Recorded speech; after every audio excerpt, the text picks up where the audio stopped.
सब बातों के साथ साथ यही देखा कि मुख्यतः हम शरीर में बैठी आत्मा है।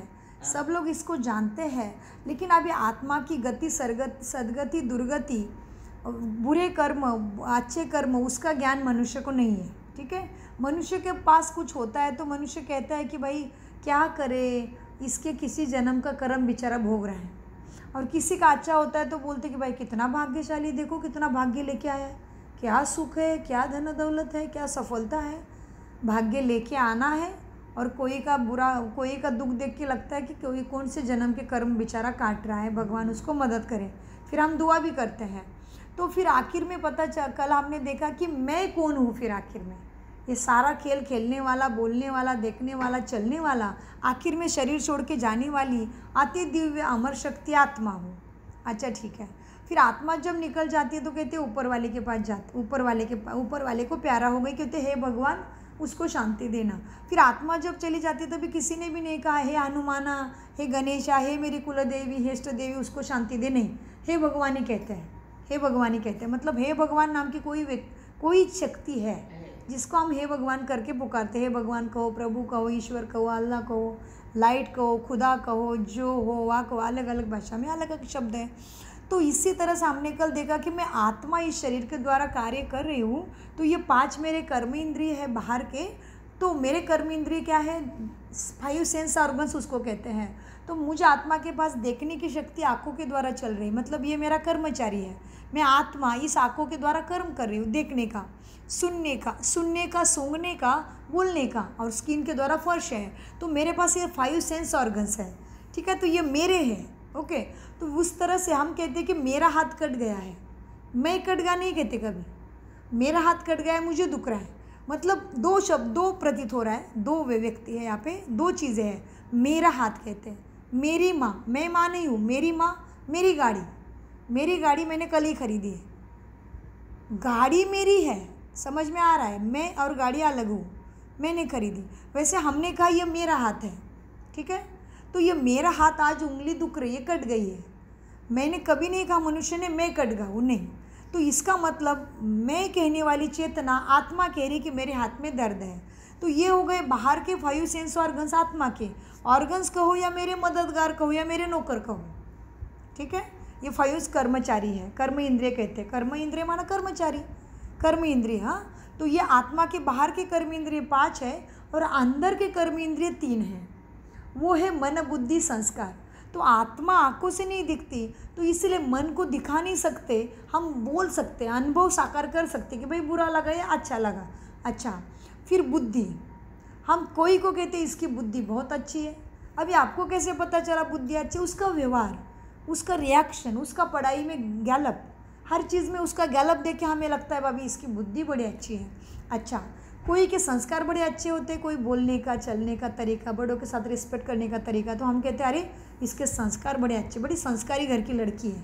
क्यों? क्योंकि उसने जो कर्म किया उसमें से पता चला कि उसके संस्कार बड़े अच्छे हैं। तो अभी अतः मन, बुद्धि, संस्कार, ये चीज़ें भी अनुभव से और देखने से पता चलती है। ऐसे आप कहोगे सुजाता तेरा मन दिखा, कैसे दिखाऊँ मैं मन? मन दिखाने की चीज़ नहीं है, मन अनुभव करने की चीज़ है। मैं जब बोलूँगी, आपके साथ कुछ शेयर करूँगी, कुछ एक्ट करूँगी, तभी आपको पता चलेगा अच्छा इसका मन ऐसा है। जैसे कि अभी समझ लो कोई जा रहा था और उसके साथ बच्चा जा रहा है, वो बेचारा चल चल चल बोल रहा है, बच्चा नहीं आ रहा है, उसने दे दिया थप्पड़। तो तुमने कहा भाई ये बड़ा क्रोधी व्यक्ति है। क्या दिखा? उसके अंदर का थप्पड़ मारना आपको क्रोधी दिखा, राइट? तो आप कहेंगे इसके संस्कार बड़े क्रोध के हैं भाई। तो उसके एक्शन से आपको पता चला। अच्छा, फिर मुर्दा कोई एक्शन नहीं कर रहा है, मुर्दा कोई नहीं कह रहा कि मेरा हाथ कट गया, मुझे मत जलाओ। तो हम कहते भाई आत्मा ही नहीं तो मुर्दा कैसे बोलेगा? इसका मतलब आत्मा किसके द्वारा कर्म कर रही थी?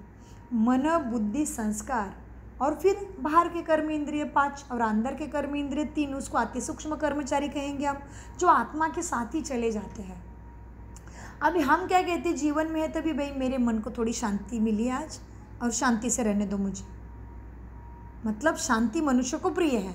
और कोई भी चीज़ देखो आप, जब आप शांति से हैंडल करोगे तो कितनी भी डिफ़िकल्टी हो मार्ग निकलेगा। शांति से हैंडल करोगे तो जल्दी सफलता मिलेगी, शांति से हैंडल करोगे जल्दी अंडरस्टैंड होगा, टाइम बचेगा और तकलीफ नहीं पाओगे। तो हम चाहते भाई पढ़ाई करना है शांति से करो, काम करना है शांति से करो, हड़बड़ी मत करो। गड़बड़ी करोगे गड़बड़ हो जाएगी, कुछ तो आपको लगेगा, नुकसान होगा, टूटेगा, काम भी ठीक से नहीं, भूल जाओगे।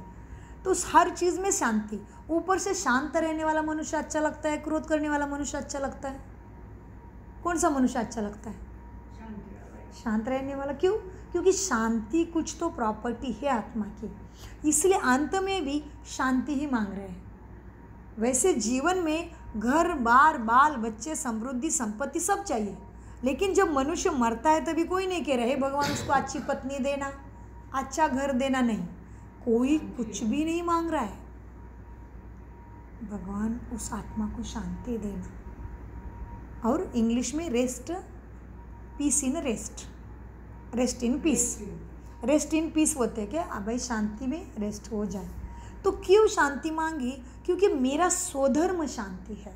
जैसे मुझे पता चला मैं इस मुख के द्वारा बोलने वाली, ये मेरा मेरा करने वाली, ये मेरा हाथ है, ये मेरा पैर है, ये मेरे कपड़े हैं, ये मेरा घर है, मेरी गाड़ी है, ये मेरा मैं करने वाली एक चेतना, मैं आत्मा हूँ।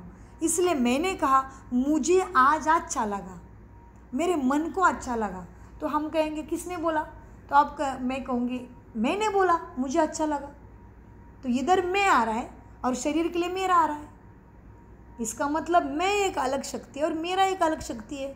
तो मेरा जो चीज़ें वो मुझे चलाने के लिए मिली है, तो मेरी चीज़ें वो मेरी नहीं है, मुझे चलाने के लिए मिली है। जैसे 3 घंटे के पिक्चर में वो हीरो को ड्रेस मिलता है, डायलॉग्स मिलते हैं, स्टेज मिलता है, फिर उधर काम करने का पैसा भी मिलता है।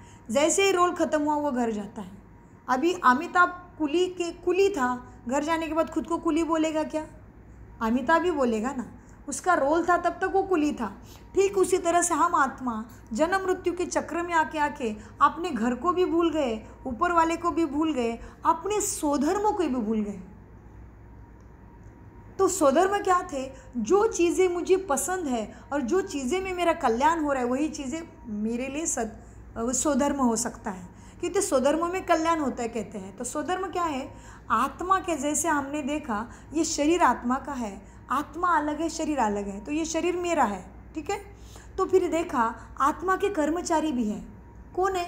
हाथ कान नाक पैर, 5 सेंस ऑर्गन्स आत्मा के कर्मचारी। फिर अंदर के कर्मचारी भी है 3, मन बुद्धि संस्कार। तो आत्मा के 8 कर्मचारी है टोटल, ठीक है। आत्मा इसके द्वारा कर्म करती है। और फिर आत्मा चाहती क्या है? सुख मिले, शांति मिले, शक्ति मिले, आनंद मिले, प्रेम मिले। मुझे सत्यता पसंद है। सब बोलते भाई झूठ मत बोलो, तकलीफ होगी सत्य बोलो। तो क्यों पसंद है आत्मा को सत्य? मतलब आत्मा का इसके नेचुरल के साथ कोई कनेक्शन है। जैसे अभी ये हो गए आत्मा के, अभी स्थूल में आते हैं। अभी हिंदू है, अभी हम बिंदी लगाएंगे, आपको नमस्ते करेंगे।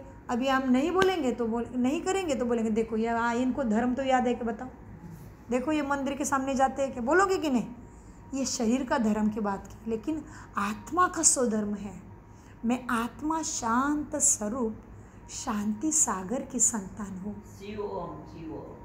शिव हम सोहम मन बुद्धि की शिवहम कारणम। जी, ऐसे श्लोक्स कहीं कहीं समझते हैं। जो अंकल जी को भी लेके जाना है घर में, जिसमें और जो हमने अभी डिस्प्ले किया था शिवरात्रि में, उसमें पूरे श्लोक्स के क्या क्या अर्थ है और हम उसको एक्यूरेटली समझ नहीं पाए, इसलिए हम अपनी धारणा में शरीर अपने स्वभाव संस्कार में ला नहीं पाए। और उसको शक्ति भी चाहिए, शक्ति चाहिए अच्छी चीज़ों को करने के लिए बार बार, ठीक है। क्योंकि क्रोध करना, चोरी करना, कुछ भी गलत करना, इसमें ज़्यादा शक्ति नहीं लगती है। इसलिए कहते भाई अच्छे की नाव हिलेगी डुलेगी डूबेगी कभी भी नहीं। सत्य का विनाश नहीं होता, सत्य को सहना पड़ता है थोड़ा सा। चलो वो एक अलग बात हो गई। तो हम देख रहे थे अपना परिचय हमें कल मिला, उसमें हमने जाना मैं आत्मा शरीर के द्वारा कर्म करती हूँ, मेरे 8 कर्मचारी है। उसके बाद मुझे आत्मा का एक स्वभाव है, स्व का भाव, स्वधर्म।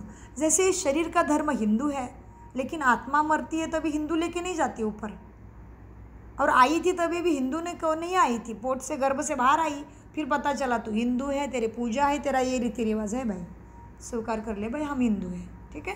तो आत्मा की तरफ आ जाओ अभी। तो आत्मा के भी स्वधर्म है क्या? मैं आत्मा शांत स्वरूप हूँ, मैं आत्मा शक्ति स्वरूप हूँ। इसलिए हम कोई चीज़ करने का ठानते हैं ना, तो हमारे अंदर शक्ति निर्माण होती है। हम कहते हैं आत्मशक्ति। आत्मा के आत्मिक बल से हुआ है, अंदरूनी शक्ति के कारण ये सब हो रहा है। हम कहते हैं ना आत्मशक्ति है। आत्मनिर्भर भारत, मोदी जी क्या कर रहे हैं? आत्मनिर्भर भारत। कहाँ से आया आत्मा शब्द? तो आत्मा के स्वधर्म हम देख रहे थे। आत्मा शांत स्वरूप है, आत्मा शक्ति स्वरूप है, आत्मा सुख स्वरूप है। तुम जो किसी को सुख देते हो ना, वो हमेशा आपको याद रखता है, मन में दुआ देता है, कहते भाई ये व्यक्ति के पास कभी भी जाओ बहुत अच्छा व्यवहार करता है, क्योंकि तुमने उसको सुख दिया तुम्हारे व्यवहार से। तो आत्मा सुख स्वरूप है। फिर आत्मा प्रेम स्वरूप है। जो आपने कभी सीखा होगा चक्रों का नॉलेज, जो हमारे 7 चक्र है, कहते हैं 7 चक्र है, 7 रंग है आकाश में, 7 चक्र भी है। कहते हैं कि भाई तुम अपने को अनाहत चक्र में स्थित करो। शक्ति चक्र है, आनंद चक्र है, अनाहत चक्र है। 7 चक्रों का अभ्यास है अंकल जी, आपने सुना है। मूलाधार चक्र है। तो ये चक्र भी गुणों के साथ जुड़े गए हैं। अगर तुम्हारे अंदर क्रोध है तो तुम्हारे निचले हिस्से की सारी अंदर की व्यवहार रक्तवाहिनियाँ डिस्टर्ब हो सकती है। उसमें हार्मोन्स की जगह पे पॉइजनस माना टॉक्सिन निर्माण हो जाता है। इसलिए शांत व्यक्ति के पीछे भी कर्मभोग रहेगा, लेकिन तीव्रता कम रहेगी।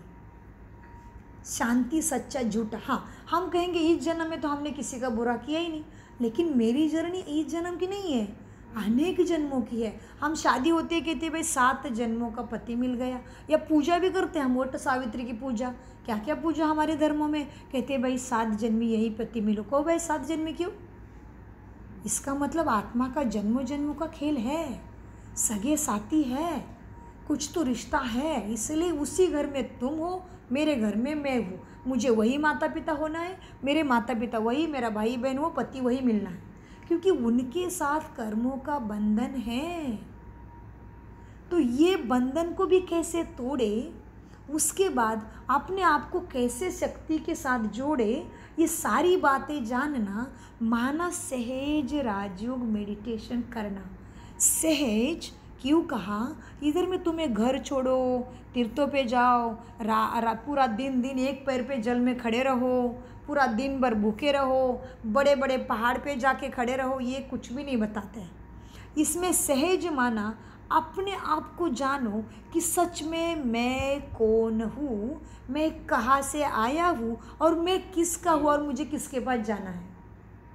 क्यों कहते एक दिन आए थे एक दिन जाना है?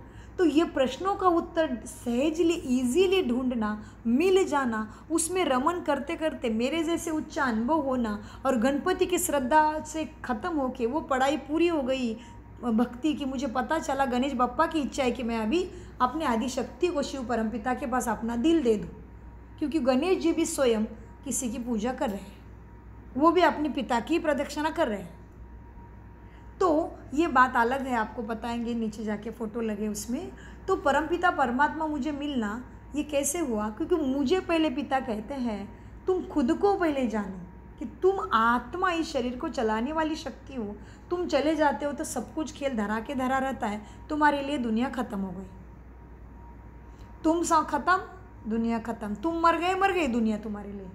तो मैं आत्मा हूँ, 7 गुणों का पुंज हूँ, इसलिए मैंने सत्य गति सत्य बुद्धि मांगी है। सत्य में 2 अर्थ आ जाते, एक तो ट्रुथ और उसमें 7 भी आ जाते। इसलिए आकाश में 7 रंगों का इंद्रधनुष दिखता है। हमने कभी सोचा कि वो 7 ही रंग है? क्योंकि आत्मा के जो गुण हैं, जैसे आत्मा शांत स्वरूप है। अभी याद रखिए, आपको पूछा जाएगा आत्मा के सद्गुण बताओ, आत्मा के स्वधर्म बताओ, मेरे स्व के धर्म। तो पहले यस के याद रखेंगे, स वाले, ठीक है, फिर पी वाले, और फिर आसान होगा जा समझने में। तो आत्मा मैं शांत स्वरूप हूँ। कैसा स्वरूप है मेरा? शांति। इसलिए शांति में अच्छा लगता है, शांति में तकलीफ नहीं होती है। आज की दुनिया में भी शांत रहोगे तो कई बातें बिगड़ने से ठीक हो जाती है। वाणी में आए, क्रोध में आए, बड़बड़ किया, बातें बिगड़ भी सकती है। अनेक बार ऐसे हो रहा है, यही हो रहा है अभी। तो मैं आत्मा शांत स्वरूप हूँ, मैं आत्मा शक्ति स्वरूप हूँ, मैं आत्मा सुख स्वरूप हूँ, मैं आत्मा सत्य हूँ, मैं आत्मा प्रेम स्वरूप हूँ, मैं आत्मा पवित्र हूँ, मैं आत्मा ज्ञान स्वरूप हूँ, इसलिए कोई भी चीज़ का आप ज्ञान लेते हो ना, आपके लिए आसान हो जाता है। समझ लो अभी थाईलैंड आना था, अभी तुम्हें ज्ञान ही नहीं कैसे उड़ान भरना है। अब समझ लो तुम्हें पासपोर्ट का भी ज्ञान नहीं, क्या करोगे? पासपोर्ट ऑफिस का है, उसका भी ज्ञान नहीं, क्या करोगे? पहुंच पाओगे बैंकॉक? नहीं पहुंच पाओगे। तो छोटी छोटी चीज़ों में आत्मा को समझ चाहिए। समझ माना ज्ञान। तो इसी ज्ञान के आधार से हमने स्कूलों का ज्ञान पर्याप्त समय में, पर्याप्त उम्र में, पर्याप्त टाइम दे के स्वीकार किया। सो आज हम डॉक्टर है, इंजीनियर अपने पैर पे खड़े हैं शरीर के आधार से। अब ये हो गए शरीर चरित्रार्थ ज्ञान के आधार से। अब तो छोटी छोटी चीज़ों के लिए भी ज्ञान चाहिए। समझ लो अभी कोई डॉक्टर बनने के लिए 7 वर्ष उसने MBBS किया, ठीक है, MBBS किया, बहुत टॉप करके ऊंचा पद पाया डॉक्टर का और मर गया। अभी डॉक्टरी साथ में गई क्या? अगले जन्म में वही डॉक्टरी काम करेगी? नहीं। छोटा बच्चा बनेगा, फिर से पढ़ाई करके फिर से पर्याप्त पद पाना पड़ेगा। लेकिन बात हुई थी ज्ञान से ही। तो अभी जन्म मृत्यु मरने के, जिंदा रहने के लिए भी ज्ञान चाहिए प्रैक्टिकल दुनिया का, ये तो सत्य है। तो इसी आधार से समझो, आत्मा कभी मरती नहीं, सत्य शक्ति है, अजर अमर अविनाशी है। तो आत्मा को भी ज्ञान क्यों नहीं चाहिए सद्गति का? यही सद्गति का ज्ञान क्यों ना आत्मा का जन्म जन्म में उद्धार करेगा? क्योंकि आत्मा नहीं मरती तो उसने जो सद्गति का ज्ञान लिया वह कैसे मरेगा? इसलिए आत्मा ज्ञान स्वरूप है। इसलिए हमने भगवान के पास सत्य गति और सत्य बुद्धि मांगी है। भगवान के पास मांगी है, किसी कॉलेज के पास भी जाके नहीं मांगी है। शास्त्रों को भी नहीं कहते मुझे सद्गति दे। शास्त्र पढ़ते हैं, अच्छा लगता है, रीति रिवाज समझ में आता है, ऋषि मुनि की तपस्या उस टाइम का सुख अनुभव होता है। लेकिन शास्त्रों के सामने हाथ जोड़ के बोला क्या? हे गीता मैया मुझे सद्गति दे, सद्बुद्धि दे, नहीं। उसके प्रति रिस्पेक्ट है। पवित्र ग्रंथों को रखना, उसको कपड़े में लपेटना, सारी पवित्रता फॉलो करेंगे। लेकिन सुबह शाम दिया लगाएंगे, दीपक जलाएंगे। क्यों? घर में अंधेरा है क्या? इतनी सुंदर सुंदर लाइटें है अभी, क्यों दीपक जलाने की प्रथा है हमारे ऊपर? ऊपर घंटी बजाएंगे क्या? भगवान को क्या कर रहे हो? सो गया, जगा रहे हो? ज्ञान की घंटी अपने ही कान में, अपने ही टाइम पे बजानी पड़े।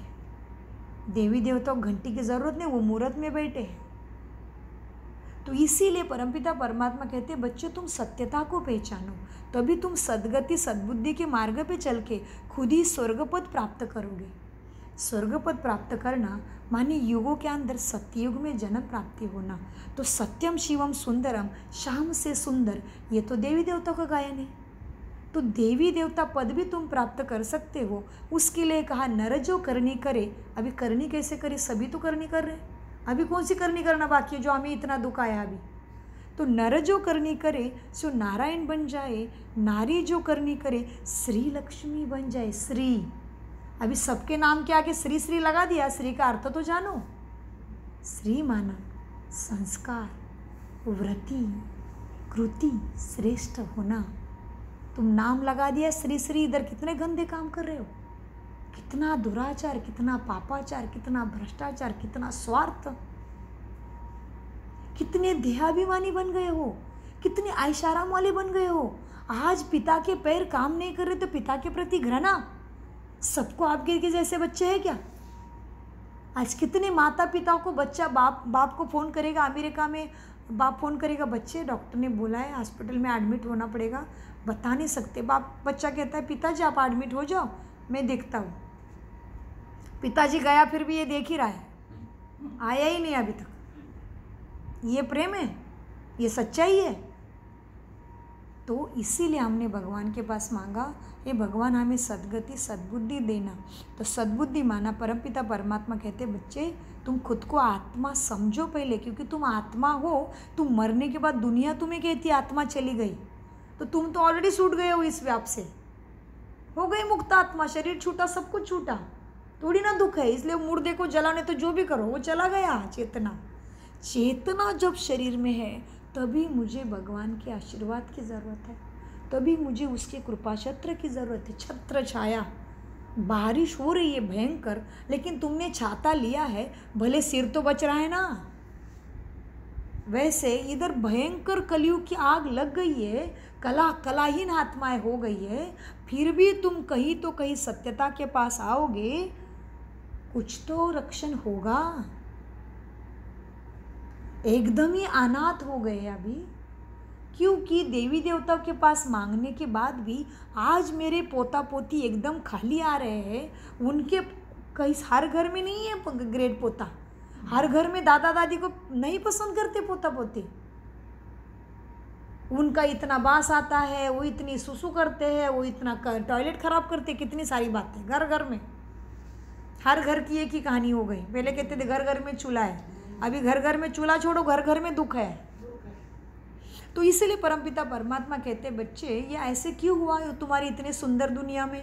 तो बाबा कहते बच्चे जिस तरह से बाबा माना पिता, तो परमपिता परमात्मा कहते बच्चे तुम सत्यता को भूल गए, स्वयं को भूल गए। कोई जाता है तो बड़े दिल से आत्मा को शांति मांगते हो, लेकिन शांति क्यों चाहिए, शांति कहाँ से मिलती है, तुम कहाँ से आए हो, कहाँ जाना है, तुम्हें बताने के लिए मैं ही आखिर में आता हूँ। मैं क्यों आता हूँ, क्योंकि देवी देवता आके चले गए, धर्म पिता आके चले गए, साधु संत महंत भी आके चले गए, साईं बाबा जैसे दिव्य पुरुष भी आके चले गए। अभी कौन किसकी सदगति करेगा। अभी वो चले गए तो उनके फ़ोटो तुम्हारे कितने काम आएंगे बताओ। उनकी चेतना उस टाइम के लिए थी। अभी समझ लो हमारे शिवाजी महाराज जी, अभी शिवाजी महाराज जी ने आटके पासून कटके तक भी हमारा राज्य प्राप्त कर लिया। अभी कौन कर सकता है। अभी अपनी खुर्ची बचाने के चक्कर में क्या क्या करेंगे पता नहीं। तो वो थे, अभी नहीं है, तो अभी मेरा अपना इंतज़ाम मुझे करना पड़ेगा। इसलिए परमपिता परमात्मा कहते हैं यदा यदाश्च धर्मश्च ग्लानिर्भवति भारत अभ्युत्थानम् अधर्मश्च तदात्म्यानं सृजं मेहम् साधुये परित्राणाय। मैं साधु का भी उद्धार करने। तुम आत्मा स्वधर्म को भूल गई, तुम्हारे स्वधर्म थे मैं शांत स्वरूप आत्मा, शांति सागर की संतान, शांति धाम में रहने वाली। इधर जन्म मृत्यु के खेल में आके मैं अपने क्वालिटी को भूल गई। बाबा कहते इसमें भी फिर भगवद गीता में कहा सब निर्दोष है। क्यों सब निर्दोष है, क्योंकि परमपिता परमात्मा कहते बच्चे तुमने यहाँ पे आके जन्म मृत्यु का खेल खेला, तो तुम ऊपर से आए थे, ये धरा इतनी अच्छी लगी, यहाँ पे सब आपने लगे, सब सुख समय सुख शांति की दुनिया थी। 100 साल पीछे भी जाओ इतना खराब नहीं था मनुष्य। अभी जितना विज्ञान की खोज तीव्रता से उतना मनुष्य राक्षस वृत्ति बन रहा है। तो बाबा हमें बताते बच्चे पहले दुनिया में इतना अच्छा था। जैसे कि एक छोटा उदाहरण लेते हैं, अभी मेरा बच्चा ग्राउंड पे खेलने गया, शुरू में बहुत अच्छे फ्रेंड मिले, तो मैंने बुलाया था 1 घंटे में, 1 घंटा हो गया, 2 घंटा हो गया, आने का नाम ही नहीं है। तो मैं देखने गई कि भैया बच्चा तेरा सोने का टाइम हो गया। बच्चा कहता है मम्मा फ्रेंड्स बहुत अच्छे हैं, मुझे लगता है मैं इधर ही खेलूँ आज। तो मम्मा भी बच्चे से बहुत प्यार करती है, खला ठीक है खेलो आज के दिन। खेलने दिया। सेम परमपिता परमात्मा शिव कहते हैं मीठे बच्चे तुम ऊपर से आए थे खेलने के लिए धरा पे खेल। सो वो कहानी एप्पल और क्या क्या साइंटिस्ट बताते हैं, एप्पल गिरा और क्या हुआ। परमपिता परमात्मा बताते बच्चे सभी का जब रोल पूरा होता है, सब अपने अपने धर्म की स्थापना करके चले जाते हैं, और देवी देवता वाले भी खुद को आदि सनातन हिंदू धर्म कहने लगते हैं, तभी धर्म की आती ग्लानि होते ही मैं धरा पे आता हूँ। तुम मुझे बुलाना तो आधा युग से शुरू किया है, आधा युग से भक्ति हुई, मैं तभी नहीं आता जब आती ग्लानि भवति भारत, तभी मैं आके तुम्हें सुख का मार्ग दिखाता हूँ। मैं पतित पावन हूँ, मैं सद्गति दाता हूँ, मैं तुम्हें भाग्य का विधान करता हूँ। मैं भाग्य बना के नहीं दूंगा, मैं तुम्हें बताऊंगा बच्चे ये सामग्री है, ये तुम्हारे लिए सामान रखा है, तुम बना पका के खाओ। मैं खाना रखा हूँ, तुम खाना है नहीं खाना है तुम्हारे ऊपर है, पचाने की शक्ति भी मैंने दी हुई है। तो सेम अभी परमपिता परमात्मा कहते हैं बच्चे तुम खुद को पहले आत्मा पहचानो और फिर आत्मा के पिता को पहचानो, और फिर आत्मा हूँ तो मैं कैसी आत्मा हूँ, तो तुम्हारे स्वधर्म को पहचानो। अच्छा फिर हमने कहा मैं शांत स्वरूप हूँ, शक्ति स्वरूप हूँ, प्रेम स्वरूप हूँ, अतः इसमें मिलावट कहाँ गई, किधर गए मेरे स्वधर्म।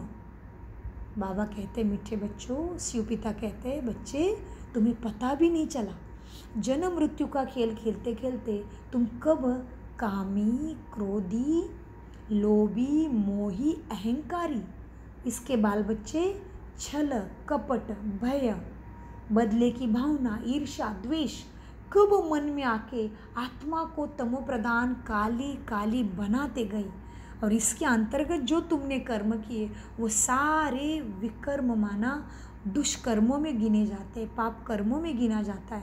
और जितने तुम शांत स्वरूप सुख स्वरूप के कर्म करे, सत्यता के बेस पे कर्म करे, वो सारे सुकर्म माना पुण्य कर्म हो गए।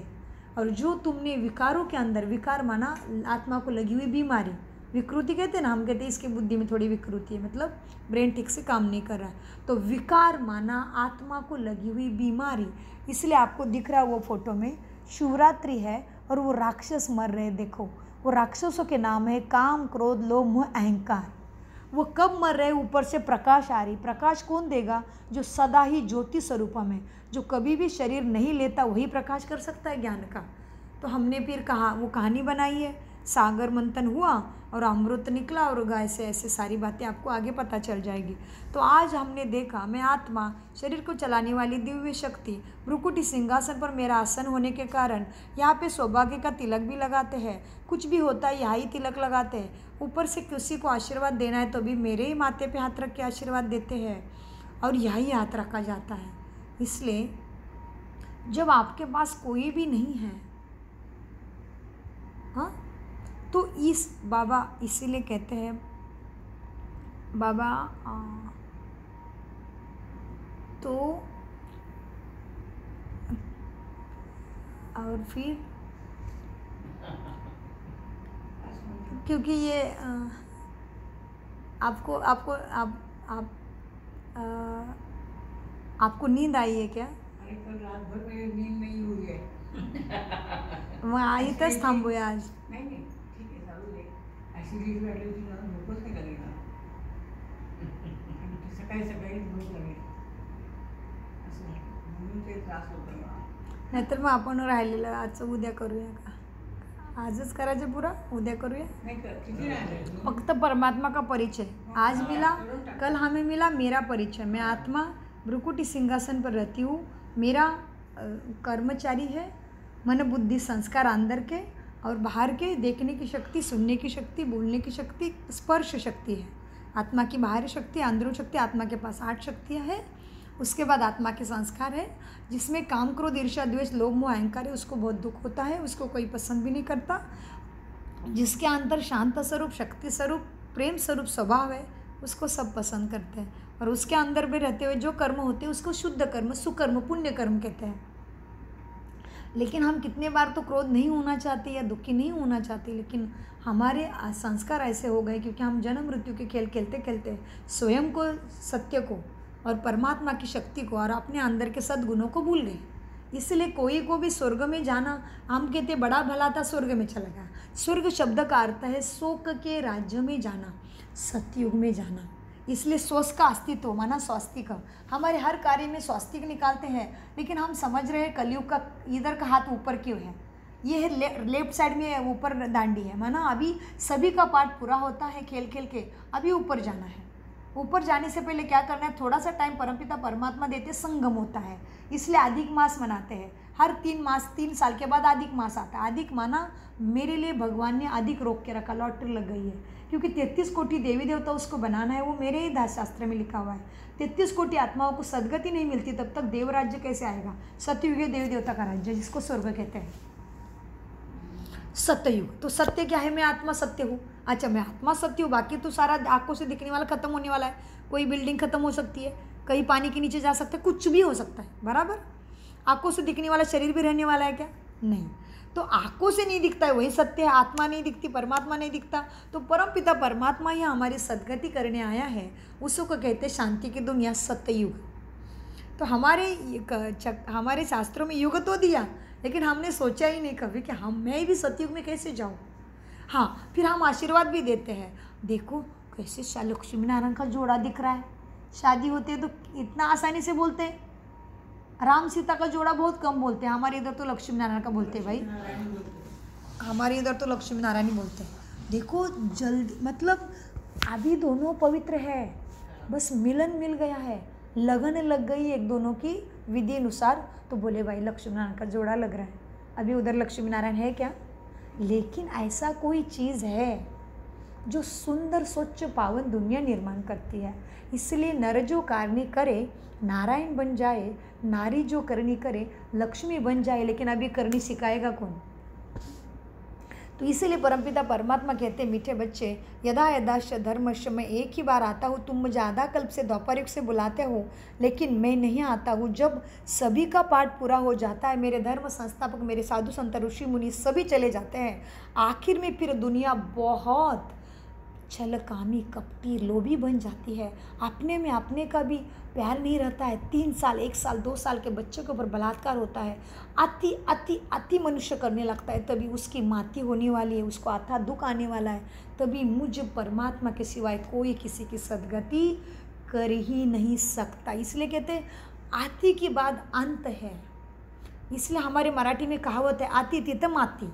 माती माना जो शरीर जो माटी से बना है वो ख़त्म होने वाला है, लेकिन मेरी सद्गति निश्चित है, क्योंकि मैंने भगवान के पास मांगा वही है। हे भगवान, हाथ जोड़ते ऊपर से। हाथ जोड़ने से क्या तैयार होता है बताओ? ये जो सारी चीज़ें साइंटिफिक भी है। अभी हाथ जोड़ने से ज्योति तैयार हो रही है, क्योंकि मैं आत्मा ज्योति हूँ। इसलिए ज्योति का साक्षात्कार कितने साधु संतों ने किया है। इसलिए हमारे यहाँ पे कोई मरता है तो ज्योति लगाते और अखंड ज्योति जलने की कोशिश करते। तो ज्योति के पिता कहाँ है? किसके नाम में ज्योतिर्लिंगम है? शिव बाबा के नाम में ज्योतिर्लिंगम है। ऊपर से उसको हाथ कान नाक भी नहीं है, तो ज़रूर वो सदगति दाता है मेरा। और उसके नाम के आगे लिखते हैं श्याम सुंदर। श्याम सुंदर लिखते ज्योति के आगे। किसको लिखते हैं श्याम सुंदर? किसको? कृष्ण को बोलते हैं श्याम सुंदर, जिसका शरीर है। मेरे प्राणेश्वर को क्या बोलते हैं? प्राणों के ईश्वर को सत्यम शिवम सुंदरम। सत्य है, सदा शिव है, सदा ही सुंदरम है। वो कभी भी शरीर में आके जन्म मृत्यु के खेल में नहीं फंसता है। इसलिए 3 रेखाएं हैं, माना सतयुग, त्रेता, द्वापर, कलयुग के अंतिम क्षण में मनुष्य को भयंकर दुख हो जाता है, तभी वो अपने तीसरे नेत्र के साथ नीचे आता है। फिर वो शरीर लेगा तो जन्म मृत्यु में खेल फंस जाएगा। इसलिए वो ब्रह्मा के तन का आधार लेता है। इसलिए शास्त्रों ने लिखा ब्रह्मा मुख कमल से ज्ञान दिया। लेकिन ब्रह्मा मुख कमल से ज्ञान दिया, वो लिखने वाला भी कोई मनुष्य है? तो मनुष्य परमात्मा का एड्रेस नहीं जान सकता जब तक परमपिता परमात्मा धरा पे आके अपना एड्रेस नहीं बताता। तब तक सभी ऋषि मुनि तपस्वी ने ब्रह्म में लीन होने की इच्छा की, परमात्मा में लीन होने की इच्छा नहीं की, क्योंकि वो जानते ही नहीं थे। इसलिए उन्होंने प्रामाणिकपने ऑनेस्टी से कहा, नीति नीति। हम इस संसार का इति और आद्य शुरुआत कब होगी और इति कैसे होगी हम नहीं जानते। इसलिए पहले साधु संत सब सच्चे थे, तब भी उसी समाज को सुख था।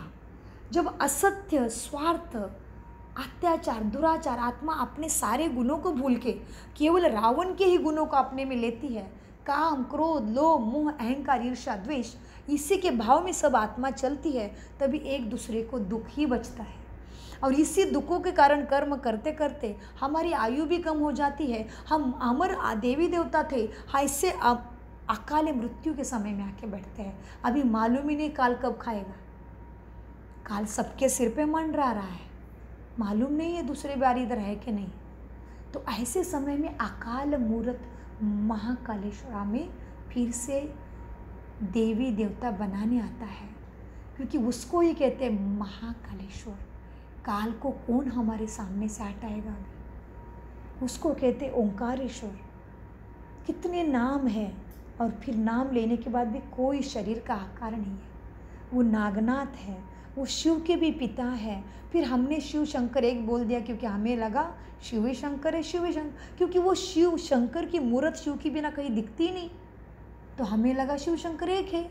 नहीं, शिव पिता है, शंकर उसका बच्चा है। इसलिए जब आप प्रार्थना में ध्यान देते हो, शिव शंकर देवताय नमः, विष्णु देवताय नमः, ब्रह्मा देवताय नमः, शिव परमपिता परमात्माय नमः, माना इसके ऊपर 3 रेखा है, उसके अलग अलग अर्थ है कि ये शंकर पिता, शंकर देवता, ब्रह्म देवता, विष्णु देवता का भी पिता है, त्रिदेव है। इन देवों को पहले रचता है, इसको पहले शरीर में प्रवेश करता है, फिर आपको आगे पता चलेगा। अभी इसको समझने में 3 साल लगे। इसने भगवान के खोज में 12 गुरु किए, फिर इसका गुरु सामने आके बैठ के पढ़। इसका बहुत बड़ा कायदा था, अंग्रेज़ के समय में था। धीरे धीरे आपको पता चलेगा, ब्रह्मा के परिचय में आखिर में क्लास में बताएंगे। ये कोई मनुष्य के द्वारा बताया हुआ ज्ञान नहीं है। इसलिए यहाँ पे किसी से कुछ पैसा नहीं लिया जाता, यहाँ पे कोई भी व्यापार नहीं है। कोई भी व्यवसाय नहीं है जिस तरह से आकाश, अग्नि, वायु आपसे पैसा ले रहे हैं। क्यों? हवा बेरी कहती मुझे पैसा दे भाई, मैं तेरे नाक को इच्छा पूरी करता हूँ। नेचुरल चीज़ों से पैसा नहीं लिया जाता।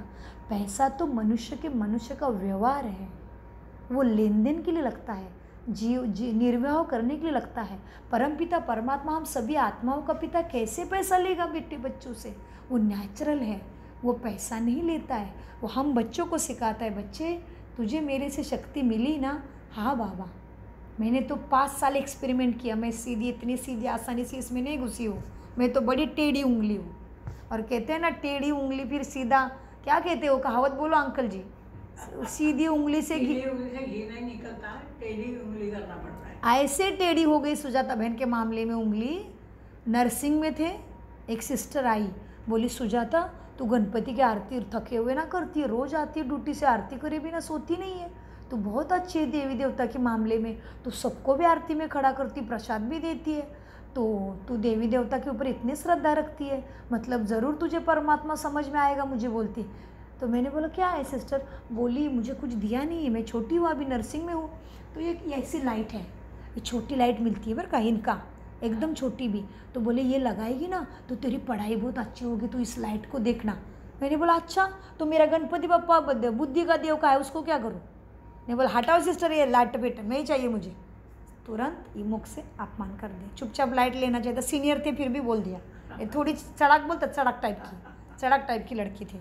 तो ये लाइट आई थी, बोला है हटाओ सावन की घटा, ऐसे लाइट बेटा हमारा गणपति बप्पा ठीक है, बुद्धि का देव होता है वो। हाँ सिस्टर तो हाँ करके चली गई। बोला सबके साथ अच्छे से बात करने वाली कैसे बात करती है?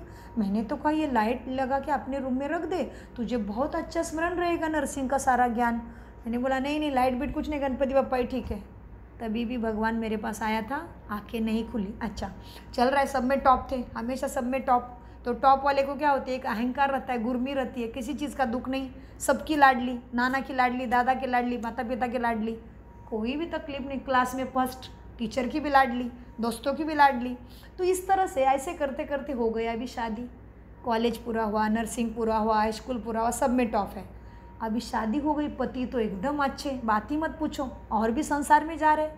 अच्छा अभी बच्ची हो गई, बड़ी बेटी आ गई जो आपको उस दिन कर रही थी, उसके मुख से ज्ञान सुनोगे तो आप मंत्रमुग्ध हो जाओगे। तो वो 5 साल की बच्ची 5 महीने की हो गई, तो बहुत आनंद में संसार चल रहा है। अभी बच्ची हो गई तो एक वहाँ अभी ससुराल में पहुँच गई मैं, ससुराल में एक अंकल आ गए, बोले सुजाता सब लोग कहते हैं ये लड़की कैप्टन है कबड्डी की, राज्य स्तर की, और तो आप पढ़ाई में बहुत तेज है, सुना है लता की बेटी मेरी माँ का नाम लेके, तो ज़रूर आपको ये ज्ञान जल्दी समझ में आएगा। क्या दे रहे?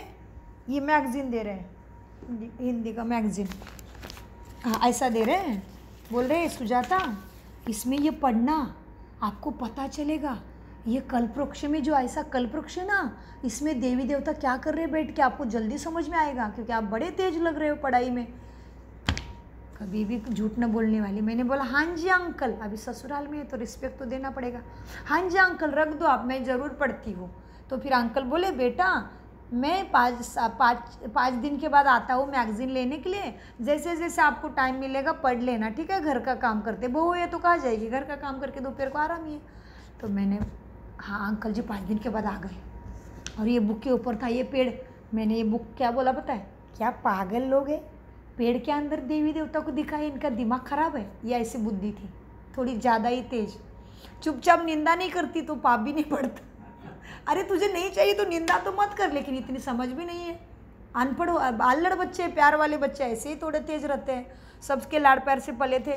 यही पेड़ था, ये कल्पवृक्ष है ना, ये बुक पे था। मैंने बोला क्या पागल लोग हैं, क्या कभी पेड़ों में भगवान देवी देवता होते हैं क्या? चलो हटाओ सावन की घटा, वही भाषा। आ गए अंकल जी 5 दिन के बाद। मैंने बोला अंकल जी बोले सुजाता आपने ज़रूर पढ़ा होगा, आप बहुत तेज हो पढ़ाई में। अभी कभी ना झूठ बोलने वाली, क्लीन झूठ बोल दिया। बोलते हाँ अंकल जी पढ़ लिया। अंकल जी लेके गए घर, हो गए 5 महीने ख़त्म। अभी बड़े हो रहे थे, थाईलैंड में आ गई, इतना दिल में अचानक दर्द शुरू हुआ, दवाई शुरू हो गई, सब शुरू हो गया। लेकिन कितनी भी बड़ी बड़ी दवाई ले लो, दर्द ना रुके, और हमें लग रहा है अभी हम जाएंगे, क्योंकि दर्द होने लगता है तो लगता है निकलेंगे। और ये दिल तो बहुत नाजुक पार्ट है, जैसे नाजुक पार्ट दुखता है, भले पेट दुखेगा, सिर दुखेगा तो हम इतना नहीं डरते हैं, लेकिन ये दिल दुखने लगता है तो बिल्कुल डर लगता है। दिल दुखने लगा, सांस लेने में दिक्कत होने लगी, दिल बड़बड़ धड़कने भी लगा। उम्र है अभी तो 29 उम्र में थे, अभी उपाय चालू होगा, इधर उधर भागा। मैं खुद ही नर्सिंग हूँ तो मुझे पता है कौन सी दवाई। सारे हॉस्पिटल, बड़े बड़े हॉस्पिटल में दिखाए, मेरे डॉक्टरों को पहचान वाले दिखाए, कुछ नहीं चल रहा है। ऐसे करते करते डॉक्टरों को लगा कि अभी दिल की कंडीशन नाजुक होते जा रही है। तो मुझे बोला सिस्टर, मुझे सिस्टर ही बोला था, डॉक्टर सिस्टर ऐसी ऐसी बात है, आपके दिल की कैपेसिटी केवल 6-5 महीने की रह गई है, नहीं तो पानी हो जाएगा। तो गया। तो मैंने बोला कैसे हुआ, क्या हुआ, ऐसे वैसे सारी बातें चली। फिर बोले अभी ऑपरेशन एक उपाय है। और जब ऑपरेशन हुआ अंकल जी, जो पेन हुए बात मत पूछो। ऑपरेशन सक्सेस हुआ और वो जो दर्द था ना, 2 साल पीछा नहीं छूटा। 2 साल यमराज आगे पीछे ढूंढ रहा था, लेकिन यमराज का डर नहीं था, निडर थे। लेकिन पहली बेटी 3 साल की है अभी मेरे गोदी में, और वो बच्ची के लिए बहुत सारे सीरियल देखते थे, CID वगैरह, सब तरफ बलात्कार ही बलात्कार। तो वही बुद्ध आंखों में, बाप रे मेरी बेटी का क्या हो जाएगा, मुझे कुछ हुआ तो मेरी बेटी का क्या हो जाएगा। इससे और बीमारी बढ़ती जा रही थी डर से, क्योंकि बेटा होता तो बलात्कार का डर नहीं है, लेकिन तभी न्यूज़ बहुत देखती थी, CID बहुत देखती थी, वही बुद्धि में रहता है। तो वही डर से बीमारी बढ़ती जा रही। जैसे यमराज मेरे सिर पे मंडरा रहा है, लेकिन मैं रो रो के हैराना भी। मैंने भगवान की खोज में 6 गुरु किए थे भाई जी। मैंने नानीज के नरेंद्र महाराज मेरे गुरु, पेन के भी मेरे गुरु, बहुत सारे गुरु है मेरे। तुकाराम महाराज के पंडरी के भी कोई शांत मंत है, वो भी मेरे गुरु। फिर आर्ट ऑफ लिविंग में भी गई थी शादी से पहले, हरे कृष्णा का भजन भी गाया था शादी से पहले, पेन भी गई थी, गणपति की भी बहुत अच्छी भक्त थी। ऐसे ऐसे करके गुरु करना हुआ था, गुरु माला का जप करना, गुरु माला करना, इसमें अच्छी रुचि थी, तो गुरु किए थे। तो फिर वो गुरु का माला का जप जपते जपते रोना आता था। मैं गुरुजी को कहती थी, गुरुजी ये मेरे को क्या हुआ, अभी मुझे मरना भी है तो मरण कोई बड़ी बात नहीं, सभी तो मर रहे हैं, क्या डरना है मरने को, मैंने बोला। लेकिन ये मेरी बच्ची को कौन सहारा देगा, क्योंकि पति तो सबके कहते हैं, आजू बाजू में देखते हैं, पत्नी मरी तो दूसरी शादी कर देंगे, तो मेरी बच्ची का क्या होगा। तो बेटी में जान फंसी थी। आखिर में माँ बन के हम थोड़ा शांत हो जाते हैं ना। तो मेरी जान उधर फंसी, तो मैं अपने गुरु के पास प्रार्थना करती थी कि भाई मेरे बच्ची का क्या करो अभी मैं। उसके फिर जो जब करती थी, जब करते करते एक दिन टीवी पे वो बच्ची रो रही थी इसलिए लगाया था, तो आ गया आर्ट ऑफ आस्था टीवी पे, सिस्टर शिवानी बहन आ गए, और उसमें देखा कि राजयोगा करो, और उसने वो जो बोल रही थी वो मेरे जीवन की कहानी लग रही थी। तभी मैंने कहा चलो इनका सहज राजयोगा कोर्स करते हैं। फिर सहज राजयोगा करने के बाद 1 साल तो कुछ समझ में नहीं आ रहा था, भक्ति का बहुत ज्ञान था, वो कान में गूंजता था। उसके बाद मुझे बाद में ब्रह्मा बाबा का साक्षात्कार हुआ, तभी लगा रहे इनके बातों में कोई दम है। क्यों? क्योंकि मैं आज क्या सोचती थी दूसरे दिन मुरली में आ जाता था। मैं बोले यहाँ पे कुछ शक्ति है। फिर इसमें ध्यान लगाने लगी तो फिर पता चला कि सच में परमपिता परमात्मा इस धरा पे एक बार अपने आश्वासन के अनुसार कलयुग के अंतिम क्षण में यदा यदाश धर्मश के अनुसार आया हुआ है। तो जो समझेगा वो 33 कोटि देवी देवता में आएगा, जो नहीं समझेगा उसका कोई गलती नहीं। कौरव 84 लक्ष्य योनि कौरव है, 5 ही पांडव रहेंगे। 5 पांडव माना 800 करोड़ में से 33 कोटि देवी देवता बनेंगे। उसके बाद ये पढ़ाई स्टॉप हो जाएगी, दुनिया तुरंत परिवर्तन हो जाएगी। तो इसका धीरे धीरे आपको पता चलेगा। तो आज हम देख रहे थे मैं आत्मा के सद्गुण हैं और मैं आत्मा में दुर्गुण क्या आ गए। काम क्रोध ईर्ष्या द्वेष लोभ के अंतर्गत जो हम व्यवहार करेंगे, बोलेंगे, सोचेंगे, कर्म करेंगे, देखेंगे, वो सारे पाप कर्मों में गिने जाते हैं। और शांत सुख प्रेम स्वरूप आनंद स्वरूप होकर जो हम कर्म करेंगे, देखेंगे, सोचेंगे, वो सुकर्म में जमा होते हैं। तो 3 कर्मों के प्रकार होते हैं, वो तीसरे लेसन में है, कर्मों की गति में। आज का आपका लेसन था मैं आत्मा हूँ, शरीर को चलाने वाली दिव्य शक्ति। फिर अपने को देवात्मा भी भले कहो, मैं देवात्मा हूँ, तो मेरा कौन है। फिर शरीर का पिता शरीर जैसा है, वो भी तो एक दिन शरीर छोड़ने वाले हैं, मैं भी शरीर छोड़ने वाली, तो मेरे साथ आने वाली नहीं है। तो मेरे साथ अनंत रूप में कौन रहता है। तो फिर परमपिता परमात्मा बताते बच्चे मैं शरीर नहीं लेता, लेकिन मैं तीनों कालों को जानता हूँ। ब्रह्मा विष्णु शंकर के द्वारा इस दुनिया पे सदगति देने आता हूँ, इसलिए ब्रह्मा विष्णु शंकर को तुम देखते हो, 33 कोटि देवी देवता को भी तुम जानते हो। मैं परमपिता परमात्मा को मुझे भूल जाते हैं ड्रामानुसार, क्योंकि मैंने तुम्हें जन्म मृत्यु के खेल में भेजा था, सतो प्रधान बना के भेजा था। तुम पहले सतो प्रधान थे, जन्म मृत्यु का खेल खेलते खेलते तुम सतयुग से खेल के द्वापर युग में चले गए। द्वापर युग में तुम सतो थे, तुम जन्म मृत्यु का खेल खेलते खेलते फिर त्रेता में चले गए, तुम रजोगुनी थे, और रजोगुनी फिर उधर भी तुम जन्म मृत्यु का खेल खेलते खेलते तुम अभी सभी कलयुग में आ गए। तो कलयुग में आत्मा कलाहीन होना समय का ही भाव है। जैसे ठंड है तो ठंड पड़ेगी, ठंड का मौसम है ना, तो बाबा कहते बच्चे इसमें चिंता की कोई बात नहीं, सारी चीज़ चिंता से परे हो जाओ, मैं आया हूँ ना, सदगति निश्चित है। तो क्या करें अभी बाबा आप आए हो तो? बच्चे कुछ नहीं, घर में रहते हुए मन बुद्धि से मुझे याद करो। बाबा आपको कैसे याद करें? बच्चे स्वयं को पहचानो, मुझे पहचानो, मैं परमपिता परमात्मा तुम आत्माओं का पिता हूँ, इसलिए तुम आत्मा ज्योति हो ना, तो मुझे ज्योतिर्लिंग में पूछते हैं, मेरे याद में कैसे पूजेंगे? तो लाइट की पूजा कैसे करेंगे?